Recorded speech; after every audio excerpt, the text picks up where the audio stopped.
right, we got the new double gang outlet inserts for the home theater system. On this side, we have regular power. We've got USB type A, and we have USB type A there. And then over here, we have Ethernet cable, which we're not using, and then a HDMI cable. We've already pre-wired, so we have power here, we have Ethernet here, and we have HDMI. So all we have to do is put the power in here, wire that up to the back of this, put the Ethernet right into there, the HDMI right into there, and then the TV is updating for the last hour at least, and it's ready to install another update. Let's get this here installed. And I'm gonna do power on the left, so I'm gonna do power right there. I'm gonna do HDMI and Ethernet right there. And I got my screwdriver over here ready to go, and all my tools. So all I need for this is my Phillips head screwdriver and my workman's pliers. Whenever you wire up this, when you wire up an outlet, neutral is always on the left, so the white wire always goes to the left. This is an odd one because they're usually on each side. In this case, they are all on one side, so we have to see which one is neutral and which one is hot. Okay, so right here it does say white, and then right here it says hot, so white is always neutral. And so when you connect this to the outlet, you always want to go in the direction that the screw tightens up. So when we undo the screw, you see how it goes to the left like that? So it loosens to the left, counterclockwise. So when you put the screw back in with the wire, you always want to go in the direction of the tightening. So for the white, you just take your workman's pliers like this, and you do a loop like that. And then we'll go ahead and do this one too. But they're both going to go clockwise, so to tighten. So those are ready. And then we'll do the ground too, I guess. So these guys are ready to go. Loosen the ground. I'll do the ground first. And then sometimes you have to actually hold the wire while you put it in, because it will tend to back out. So if you keep pressure on it like that. So that's the ground. Just like that, and just kind of hold pressure on it while you tighten it. It helps to have like a regular screwdriver too. And then believe it or not, these electrical connections can actually get loose over the years just from the electricity. So it helps if you really torque them down with a manual screwdriver. All right, so that thing's ready to go. Now, all we have to do is put it in like that, and it should have screws. I like to leave them loose though, so when we get the wall plate in, we can move this around if it's not squared up with the wall plate. Okay. On the way. I'm the worst at this stuff. I really can't. I'm not good at getting the wires back in the box. Kind of force them in there instead of doing like what electricians do, which they fold it like a certain way. I can't do that.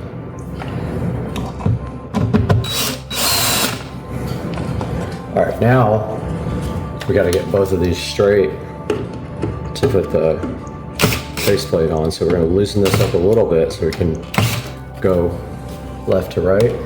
I can tell already this thing is like leaning towards you. Yeah. So I leave it a little loose, and then I let the faceplate kind of tighten down way better. These will pull up to the faceplate. I have them really tight though, because I was trying to get them straight. Yeah. All right, so the next step is power down here. So I'm just gonna pull out this, and I have power already run down here. All I have to do is connect it to the power strip. This should have power at that point, or either blow up my house. So this has no indications of power on, it has no LED lights, nothing like that. So I think the best way to test this is just get my phone charger. Okay, so we're gonna plug the phone in right now where you guys are actually recording, and we know if it starts charging. Okay, so the phone started charging, so we have power, this thing's good to go, and we're ready to mount the TV. What do you think? All right, Patricia's here helping me, and today We are putting this 75-inch Amazon Fire TV on the wall, but first we have to actually install our Govee DreamView LED kit. And over here on the table, we have the Govee DreamView. This is designed for 65 to 75-inch TVs. So there is a certain pattern that we have to install this on. So we have to get out the instruction manual and check how we're supposed to install this. I have them in the bedroom, I have them in the studio, so I've done it. But I only did it correctly in the studio. I think I messed up in the bedroom. So there's a strip. These are 3M stickies to help keep the LED strip from coming off. That is the actual controller. So we put that somewhere back here where we can reach it. Yep, okay. That's where it starts. And so there's a certain pattern we have to go in, and we're gonna have to get the manual out. What's in here? Let's get the manual out and see how we're supposed to actually install these. Nick, Deal? deal. Okay, let's go.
Ready?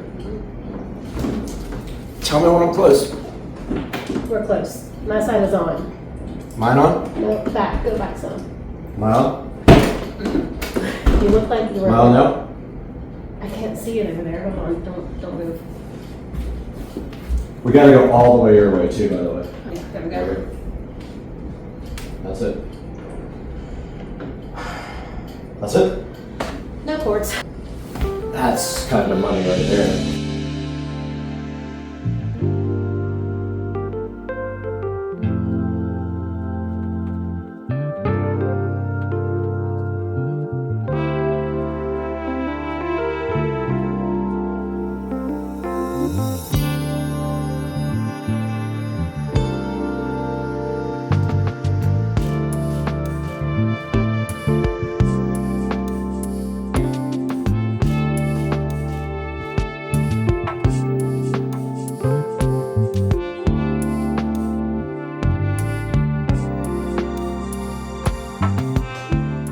Patricia just satted the TV and we connected it hardwired, so it's Ethernet. There's no Wi-Fi on this at all, and you can see we have like a good connection here. So the next thing we have to do is set up our Govee DreamView. We have the camera there. Now we have to take our setup kit. So they give you these little setup oranges things, and you put them There. So you put them on all the quadrants. And then you go to the app, find the DreamView, and set up DreamView. So let's do that right now. Yes.